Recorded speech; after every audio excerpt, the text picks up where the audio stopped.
신약성경 239면에 있습니다. 로마서 1장 14절부터 16절까지만 읽겠습니다. 17절까지 나와 있는데 16절까지만 읽겠습니다. 세 절입니다. 14절부터 16절 시작. 헬라인이나 야만인이나 지혜 있는 자나 어리석은 자에게 다 내가 빚진 자라. 그러므로 나는 할 수 있는 대로 로마에 있는 너희에게도 복음 전하기를 원하노라. 내가 복음을 부끄러워하지 아니하노니 이 복음은 모든 믿는 자에게 구원을 주시는 하나님의 능력이 됨이라. 먼저는 유대인에게요 그리고 헬라인에게로다. 아멘. 우리 전우자와 한번 성도님들께 아까도 그렇게 인사하신 것 같긴 한데 한 알의 미랄로 사십시다 이렇게 한번 인사할까요? 한 알의 미랄로 사십시다. 오늘 저희 교회가 맥켄지 주일로 지킵니다. 누군가를 기념하며 지킨다고 할 때 그 사람의 태어난 날, 죽은 날 둘 중에 하나가 되겠는데 우리가 10월 첫째 주일로 맥켄지 주일을 지키는데 맥켄지 선교사님은 1861년 7월 15일 날 태어나셔서 1895년 6월 23일 한국 시간 여기 22일 이렇게 될 것 같은데 돌아가셨어요. 7월에 태어나셔서 6월에 돌아가셨는데 우리가 왜 10월에 하는가? 작년 우리 맥켄지 홀 선교관 오픈식이 10월 첫째 주 수요일에 있었습니다. 그래서 이제 당회가 논의하고 매년 10월 첫째 주를 맥켄지 주일로 지킵시다. 그리고 두 번째 주일은 추수감사주일 이렇게 하기로 했습니다. 오늘은 다시금 이 맥켄지 선교사님의 업적을 잠시 기리면서 오늘 우리는 과연 무엇을 담고 우리의 선교 현장인 삶을 살아내야 하는가 잠시 한번 말씀을 나누려고 해요. 여러분, 한국 기독교, 조선의 기독교는 수많은 외국인 선교사님들의 피와 눈물, 땀과 생명의 위에 서 있습니다. 1866년 대동강변에서 첫 외국인 선교사 순교자가 나오죠. 로버트 토마스입니다. 그 뒤를 이어 1872년 스코틀랜드 교단에서 파송한 존 로스와 존 맥킨타이어. 존 맥킨타이어는 존 로스의 처남입니다. 두 존이 와서 이제 만주, 그러니까 조선 국경에서 조선말로 성경을 번역하는 일을 해요. 거기에 그 의주의 상인이었던 이응찬, 백홍준, 그리고 우리가 잘 아는 서상륜, 홍삼장사 서상륜, 소래교회를 건축한 이 세 분이 한국어를 가르치고 또 도와서 한글로 번역을 하게 돼요. 1887년에 최초로 신약 성경 전체가 한글로 번역되어 5,000부가 찍혀 팔리게 됩니다. 1884년 최초의 의료 선교로 포문을 연 의사 알렌이 있죠. 그는 최초 여러분이 공부할 때 배우셨듯이 서양식 근대 병원을 조선에 왕실의 허락을 받아 광해원이라고 만들어서 운영했던 사람들이고, 그 이후에 선교사님들이 이제 취업 비자가 있어야 될 거 아니에요. 대개 광해원에 들어가서 취업 비자를 받아 일을 시작하게 됩니다. 그 사람들이 이제 1885년 6년으로 저기 돼 있는데 5년 4월 5일 부활주일에 미국 북장로교 선교부에서 파송된 호러스 언더우드와 그 다음에 북감리 선교회에서 파송된 헨리 아펜젤러, 이 두 사람은 한국 조선 선교의 두 양대 산맥 축을 이루는 아주 훌륭한 선교사님들이 됩니다. 이렇게 조선에 들어온 각국의 선교사님들을 대략적으로 헤아려 보면 1,500명이 넘습니다. 그 미지의 땅, 누구도 관심 갖지 않는 그 땅에 하나님이 관심 가지시고 각 나라에서 1,500명의 씨앗을 모아서 다량으로 한국에 쏟아붓는 듯한 느낌 받지 않습니까? 그들이 한국에 왔을 때에는 목숨을 걸고 이 미지의 땅 조선을 위해서 물심양면으로 땀과 눈물로 섬깁니다. 초창기에 이 언더우드가 조선에 와가지고 하나님 앞에 이렇게 기도하는데요. 그 기도의 한 대목을 제가 한번 읽어드릴게요. 한번 자세히 들어보십시오. 주여, 지금은 아무것도 보이지 않습니다. 주님, 메마르고 가난한 땅, 나무 한 그루 시원하게 자라오르지 못하고 있는 땅에 저희들을 옮겨와 심으셨습니다. 그 넓은 태평양을 어떻게 건너왔는지 그 사실이 기적입니다. 주께서 붙잡아 툭 떨어뜨려 놓으신 듯한 이곳, 지금은 아무것도 보이지 않습니다. 보이는 것은 고집스럽게 얼룩진 어둠뿐입니다. 어둠과 가난한 인습에 묶여있는 조선 사람뿐입니다. 지금은 우리가 황무지 위에 맨손으로 서 있는 것 같사오나 지금은 우리가 서양 귀신 양귀자라고 손가락질 받고 있사오나 저희들이 우리 영혼과 하나인 것을 깨닫고 하늘나라의 한 백성, 한 자녀임을 알고 눈물로 기뻐할 날이 있음을 믿나이다. 지금은 예배드릴 예배당도 없고 학교도 없고 그저 경계의 의심과 멸시와 천대가 가득한 곳이지만 머지않아 은총의 땅이 되리라는 것을 믿습니다. 우리가 아멘 할 수 있는 것은 이 차이가 너무 커서 그렇죠. 이때 이분이 보았던 조선과 우리가 자라고 본 조선, 대한민국이 너무 차이가 커서 그래요. 하나님께서 황무지 이 조선 땅을 사랑하셔서 이 세계 각처에서 이 씨앗들을 갖다 쏟아붓는다. 조선에 뿌리시고 옮겨 심으시고, 그 중에 여러분 우리가 살고 있는 이 캐나다에서도 하나님께서는 많은 선교사들을 또 모아 보내시는데 마치 한 움큼의 씨앗을 딱 캐나다에서 쥐고 조선에 딱 뿌리는 듯한 그런 느낌을 받습니다. 1888년 토론토대 출신 제임스 게일이 제일 먼저 오죠. 우리 선교관의 첫 번째 인물이에요. 그는 한국의 연동교회 일대 초대 담임 목사이기도 하죠. YMCA에서 지원으로 파송돼요. 그러나 이제 미국 장로교단에 속해서 활동을 하게 됩니다. 1893년 2월에 온타리오 퀸즈 의과대학을 졸업한 의사 윌리엄 홀과 그의 가족이 조선을 들어옵니다. 평양에 도착해서 의료 선교를 포문을 열죠. 그는 미국 북감리교회에 속해 선교 활동을 펼칩니다. 그러나 여러분, 미국 교회에 소속되지 않고 당당하게 캐나다 이름을 걸고 조선을 섬긴 첫 번째 선교사, 그분이 바로 윌리엄 존 맥켄지입니다. 이곳 헬리팩스에서 파송을 받아요.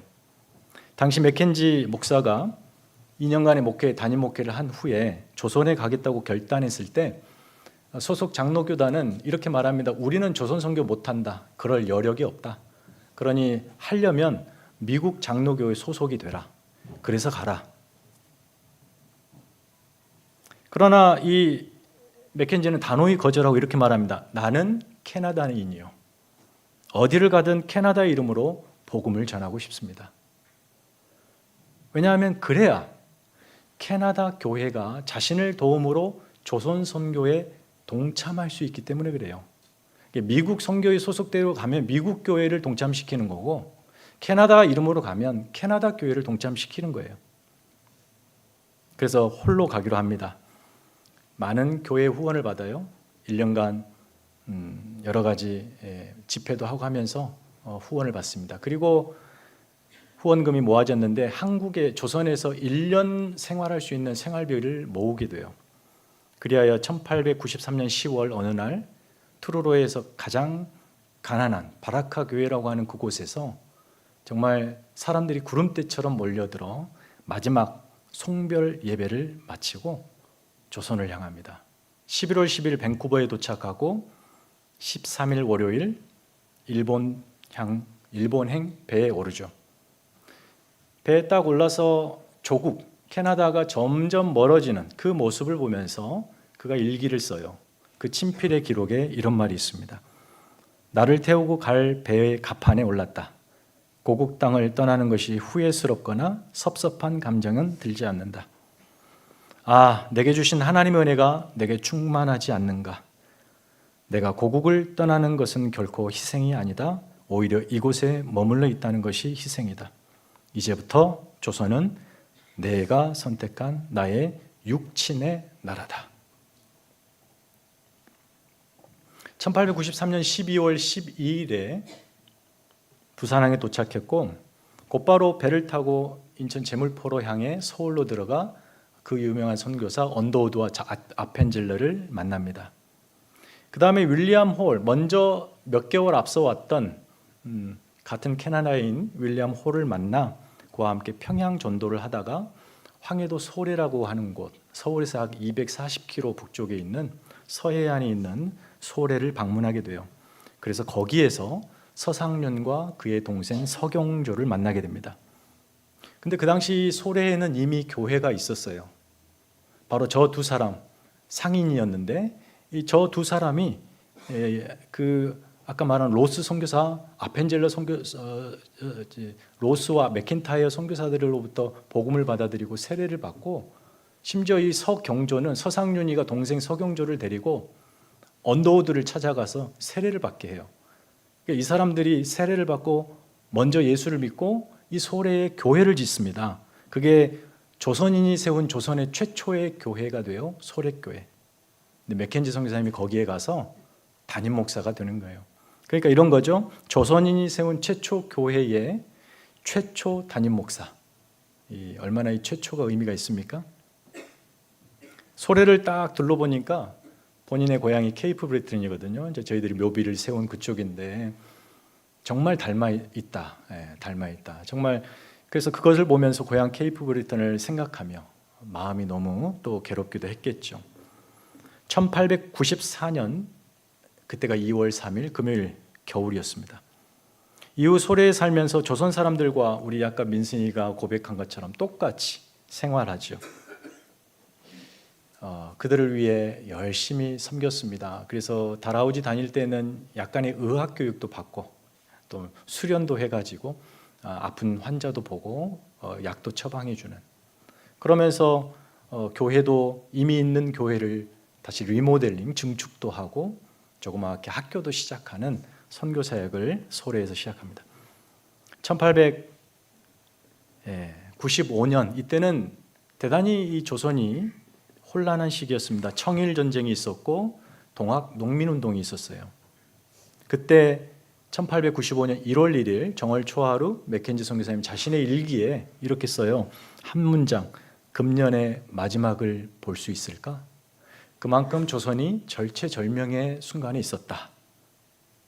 그럼에도 소래 사역을 활발하게 펼치면서 그해 6월 9일 완공되지 않았지만 신축 기와집, 아까 사진 보셨던 기와집에서 감격스럽게 첫 예배를 드렸고 6월 17일 주일에는 저 예배당에 97명의 성도들이 모여서 하나님께 예배했습니다.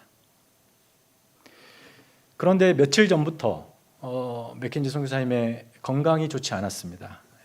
감기 기운이 점점 심해졌고 6월 18일 월요일에 서울의 언더우드 선교사님에게 전보가 하나 옵니다. 다라우지 대학 YMCA에서 선교비 50불을 보내왔으니 수령해 가시오. 그런 기쁜 소식도 잠시 23일 그의 마지막 일기는 형체를 알아볼 수 없겠습니다. 사실 23일이 아니라 22일이었으니 날짜도 혼동한 것이죠. 비몽사몽 몸을 가눌 수 없는 정신이 혼미할 때 잠깐 정신 들었는데 옆에 서상륜이 있습니다. 그에게 로마서 12장 24장 하나님의 미랄 그 말씀을 소리내어서 간신히 읽고 자신의 의복과 그가 가지고 있는 남은 선교비 미화 172달러를 주면서 가난한 사람들에게 나눠주라고 그 유언을 남기고 바로 몇 시간 후에 죽습니다. 한국 땅을 밟은 지 559일, 소래 온 지 11개월 7일 만에 1895년 6월 23일 하나님의 부르심을 받죠. 소래교회를 대표하는 이 서경조가 언더우드에게 편지를 보내서 맥켄지 후임으로 감당할 선교사님을 빨리 보내주십시오. 당시 서울에는 선교사님들이 많이 있었습니다. 언더우드가 한 분 뽑아서 보내면 돼요. 그러나 그렇게 하지 않고 그의 편지를 영어로 번역해 캐나다 장로 교단으로 보냅니다. 그러면서 맥켄지가 시작한 이 선교를 당신네들이 마무리하십시오. 사실 맥켄지가 그 고통에 신음하며 죽어갈 때 이곳 헬리팩스에서 장로교 총회가 있었어요. 교단. 그때 교단은 우리 조선 선교 못합니다. 땅땅땅 판결 결정을 총회에서 내렸죠. 그러나 그의 죽음이 3개월 후에 당도했고 그의 죽음을 비통히 여기는 그의 선후배 목사들이 이 문제를 다시 재논의 주제로 갖게 합니다. 그래서 사후 2년 후인 1897년에 총회에서 교단에서 우리 조선 선교합니다. 두 사람의 풀타임 선교사를 뽑습니다. 그래서 뽑힌 사람이 헬리팩스의 그리어슨, 캔터베리의 푸트였습니다. 그리고 추가로 맥레가 케이프 브리튼에서 합류하여 그리고 처음 2분 선교사님은 결혼까지 해서 5분의 선교사님들이 조선에 들어가죠. 2년 후에 1900년에는 알렉산더 랍과 케이트 맥밀란이라고 하는 여자 최초의 캐나다 여의사가 조선을 가는데 이 두 분은 가까이 있는 뉴 브론스윅 출신입니다. 그 이후 180여 명에 넘는 이 캐나다 선교사님들이 대거 조선으로 가죠. 우리가 알다시피 1893년 맥켄지 선교사님이 조선으로 간 지 딱 100년 만에 1993년 우리 교회가 그분의 신학교, 그분이 예배드렸던 채플룸에서 개척하죠. 우리는 작년에 맥켄지 조선파송 130주년, 우리 교회 창립 30주년 예배를 그래서 감사함으로 그렇게 성대하게 드렸습니다. 노예 선교부, 토론토 선교사 기념 관인 비전 펠로십, 그리고 저희 교회 이렇게 연합해서 맥켄지 기념 사업을 진행했죠. 영상에서 보셨듯이 케이프 브리튼 조부모와 부모 옆에 가묘이지만 몸은 지금 소래에 계시지만 가묘로 우리가 묘비를 세웠고 그 다음에 뒤편 주차장 입구에 서 있는 동판도 제작해서 그를 기리는 그런 기념을 또 했습니다. 저 비석 그리고 저 돌 저는 가게를 막 전전긍긍하면서 가격 흥정하러 다녔던 데가 엊그제 같아요. 저 디자인 여기 현재 제가 있으니까 저 모든 걸 또 제가 감당을 했었어야 됐어요. 근데 벌써 1년이 지났습니다. 그리고 우리 교회 차원에서 가장 감사한 일은 뭐겠습니까? 2층에 맥켄지 홀이죠. 업체에 맡기지 않고 우리들 스스로 리모델링했고 교인들이 솔선수범했어요. 기도하고 물질 헌금하고 노동력을 더하고 섬김으로 동참했습니다. 아까 사진에 보았듯이 최 장로님도 아주 열심히 그때 일하셨죠. 맥켄지 홀은 하나님께서 그리고 선교사님 맥켄지가 우리에게 준 귀한 선물이다. 그 후 우리는 올해 선교관을 통해서 많은 사역을 할 수 있었습니다. 먼저 교회 내적으로는 우리 아동부에서부터 작년에 이르기까지 선교관을 탐방한 그냥 보는 것이 아니라 그곳의 스토리를 듣고 도전받는 그 설명의 시간을 모두 가졌습니다. 우리 청년부만 10월 말까지 마치면 다 됩니다. 오늘까지 학생부가 끝나요. 이 맥켄지 선교관, 맥켄지 홀 관장이 우리 노유성 장로님, 그리고 부원으로 4가정이 있는데 설교 시간에 좀 이런 일은 없지만 한번 우리가 잘 알잖아요. 수십 번의 설명회를 감당했으니까 한번 일어서셔 볼래요? 한번 나오실래요? 잠 빨리 나오실래요? 그래도 함께 얼굴 보는 게 좋을 것 같아요. 네. 나오세요. 우리 선교팀 4가정 장로님 나오십시오. 우리 장로님의 우리 장로님 대학 교수시다 보니까 아주 엄격하게 훈련해서 설명의 스크립트를 다 줄줄줄 외우게 했어요.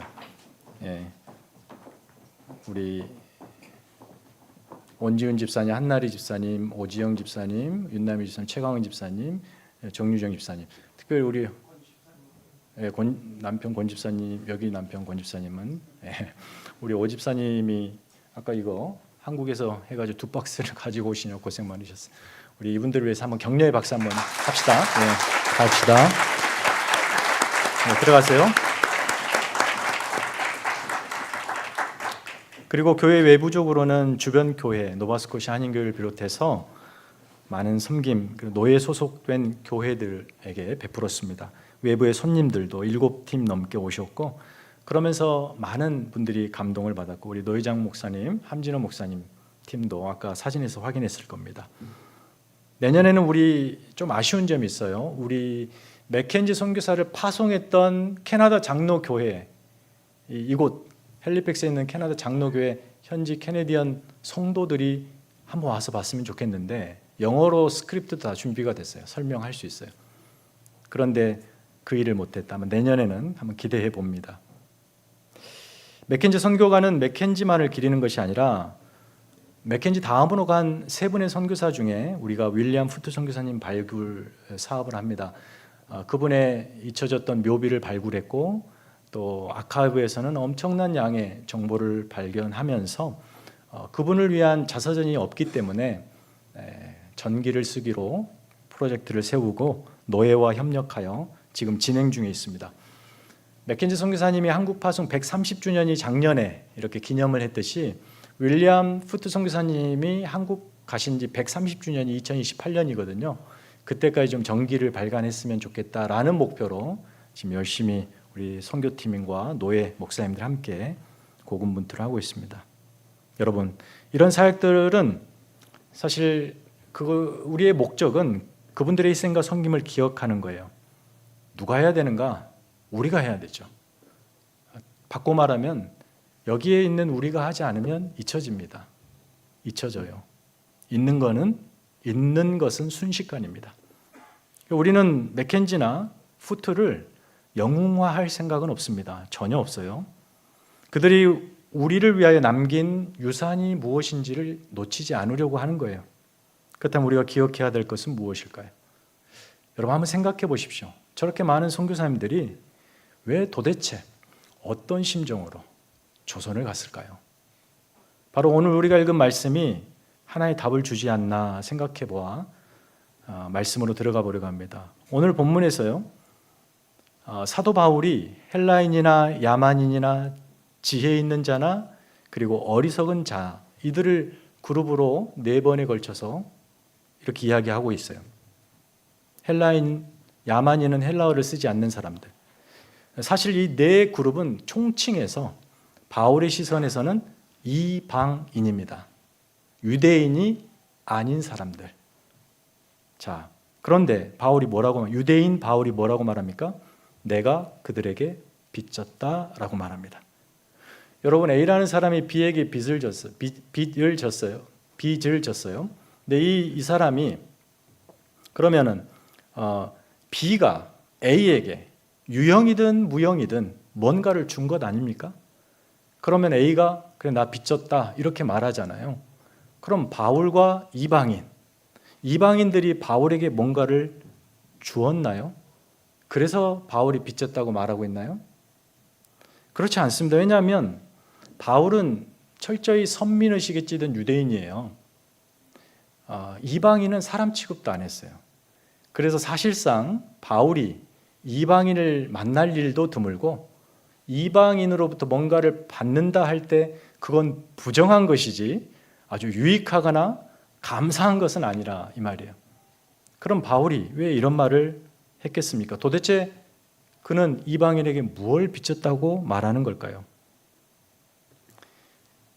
그렇게 철저히 선민의식에 사로잡혀 있던 랍비 바울이 어느 날 다메섹에서 영광의 부활의 예수를 만납니다. 그때 찬란한 빛에 자신의 모든 과거를 비추고 보게 됩니다. 그 모든 과거의 삶이 배설물입니다. 그의 삶, 그의 정체성, 그의 존재 모든 것이 다메섹에서 일순간에 뒤집어집니다. 새로운 사람이 돼요. 그때 예수가 바울에게 뭐라 그럽니까? 내가 너를 이방인의 사도로 부른다. 이방인의 사도. 다시 말해 이방인을 위한 사도. 바울이 내가 이방인에게 빚졌습니다 라고 말하는 의미는 그래서 이런 의미예요. 예수님이 이방인들을 구원하시기로 작정하셨대요. 그런데 그 일을 다른 누구도 아닌 바울 그를 통해서 하시겠다. 그래서 선택하셨다. 다시 말해서 이방인이 아니었다면 바울은 예수께 선택받아요, 안 받아요? 받지 않는다는 거예요. 예수님이 바울을 선택할 이유가 없다는 거예요. 그래서 바울은 이렇게 해석해요. 나의 구원, 나의 이 은혜 받음은 나 때문이 아니라 저 이방인들 때문이다. 그래서 내가 그들에게 빚졌다. 여러분, 우리가 맥켄지의 업적, 섬김을 기리지만 맥켄지 선교사님도 우리가 그를 영웅화하는 것을 원치 않으실 거예요. 그 역시 바울과 같은 마음이었을 겁니다. 하나님께서 맥켄지 자신에게 은혜를 베푸사 구원하신 것은 감사한 일이고 그 일을 은혜를 베푸신 예수께 감사할 일입니다. 그러나 조선인들을 구원하시겠다는 하나님의 계획이 있었고 맥켄지에게 그 영광스럽고 위대한 하나님 사역의 동역자로 참여하라고 부르시며 선교사의 사명을 주시고 그 일로 보내신 분이 하나님이시다. 그래서 맥켄지의 구원은 조선인 입장에서 보면 바로 조선인을 위해서, 맥켄지는 조선인들에게 빚졌다, 이렇게 이야기할 수 있습니다. 맥켄지도 아마 그렇게 생각했을 거예요. 나는 조선인들에게 빚진 자다. 여러분, 바울은 내가 이방인들에게 빚진 자라고 하면서 그 마음 때문에, 그런 태도 때문에 조선을 위해 모든 걸 할 수 있었습니다. 아니, 이방인들을 위해 모든 걸 할 수 있었어요. 온갖 위험과 고통과 핍박과 목숨 걸고 이방인들을 찾아다닐 수 있었어요. 그 고백이 고린도후서 11장에 나오는데 한번 띄워주시면 보면은요, 다 읽을 필요도 없어요. 쭉 수고하고 옥에 갇히고 매를 맞고 죽을 뻔하고 5번, 매를 맞고 3번 태장 맞고 돌에 맞고 배가 3번 파산하고 주하로 바다에 있어야 되며 여행하는데 강의 위험, 강도의 위험, 동족의 위험, 이방인의 위험, 시내의 위험, 광야의 위험 쭉 나오죠. 줄이고 목마르며 굶고 춥고 헐벗었다. 제가 한번 세보니까 25가지. 이 엄청난 숨이 넘어갈 듯한 이 거대한 진수를 통해서 이 바울이 뭐라고 하는 겁니까? 그렇게 내가 할 수 있었던 한 가지의 열정과 소망, 뭐요? 한 영혼의 이방인이라도 주 예수를 믿고 구원받을 수 있도록. 그래서 그들이 온갖 우상에 매여 있는 거기에서 자유를 얻고 하나님 백성이 되고 모든 믿는 자에게 구원을 주시는 이 하나님의 능력인 복음을 맛보게, 인생이 새로워지게 구원을 얻도록. 그래서 그의 육체와 영혼이 온전히 하나님 앞에 거룩한 산제사로 드려지도록 그 일을 위하여 그렇게 거침없이 달렸다. 여러분, 맥켄지 선교사도 바울의 삶과 궤를 같이 했을 겁니다.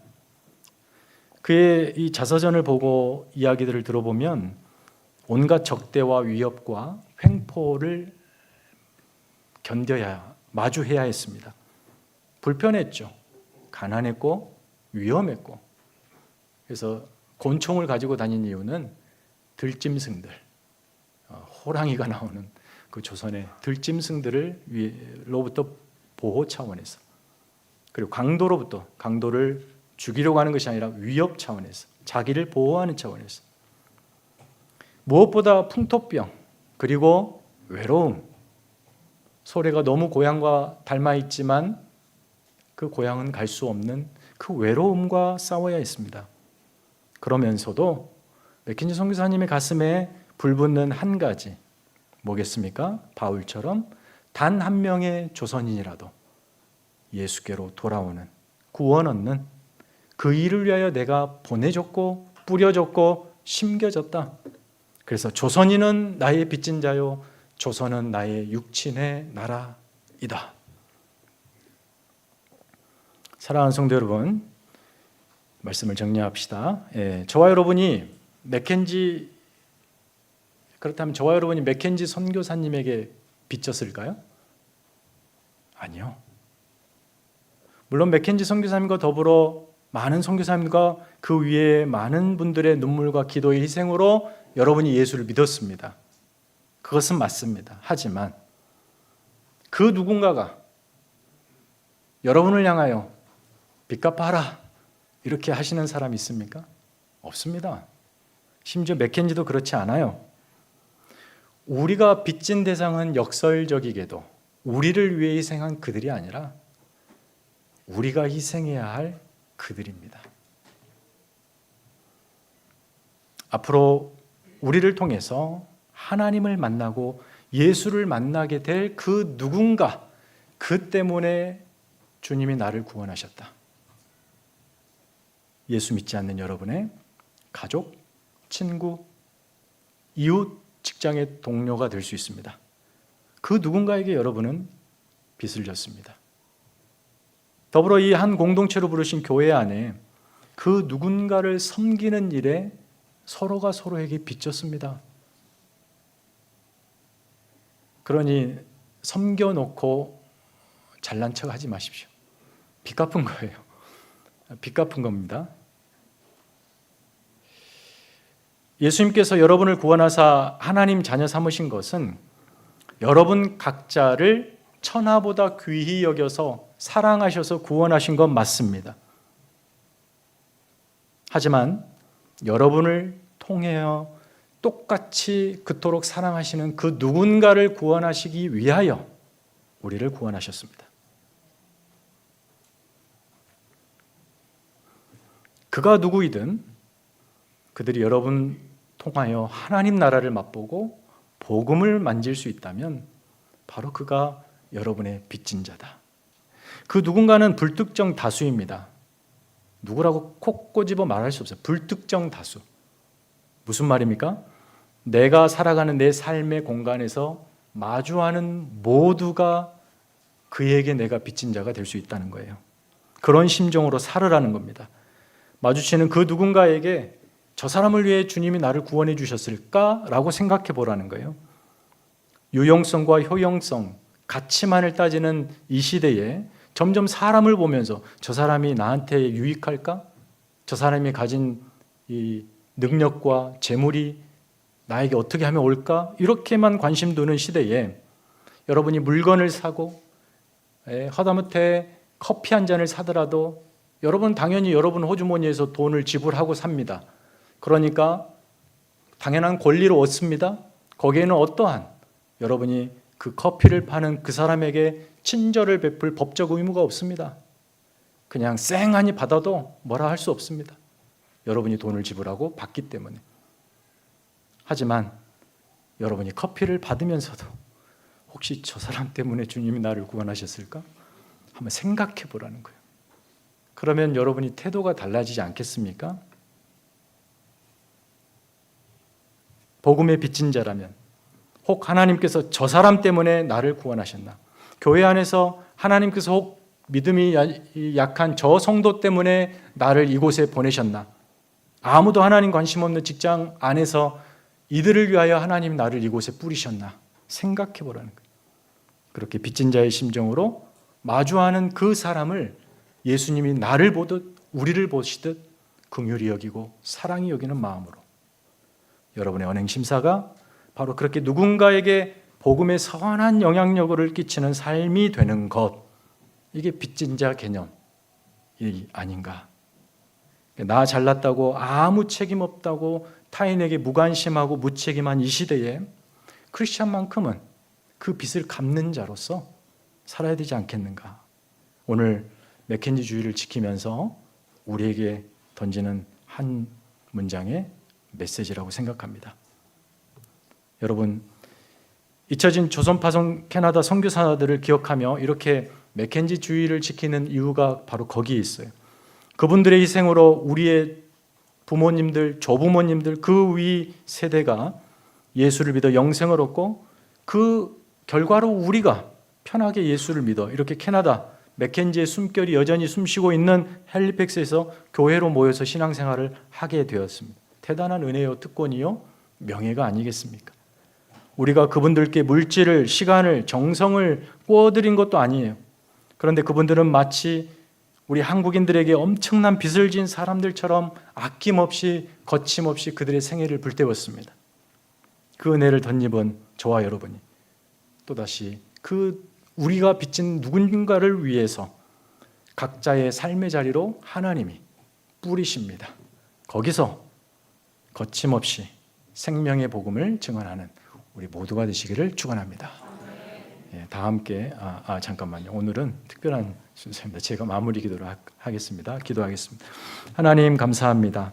맥켄지 주의를 지키면서 복음의 빚진 자 바울, 조선의 빚진 자 맥켄지를 다시 한번 생각하면서 우리 또한 빚진 자로서 이 땅을 살아가고 있음을 기억하고 그것이 결코 수치스러운 것이 아니라 명예로운 것이고 그리스도의 복음과 생명을 나누어 줄 수 있는 넉넉함의 증거이며 그래서 우리의 삶의 자리에서 어떻게 살아야 되는가가 확실한 정체성이 있는 바로 하나님의 자녀라는 사실을 이 시간 다시 한번 기억합니다.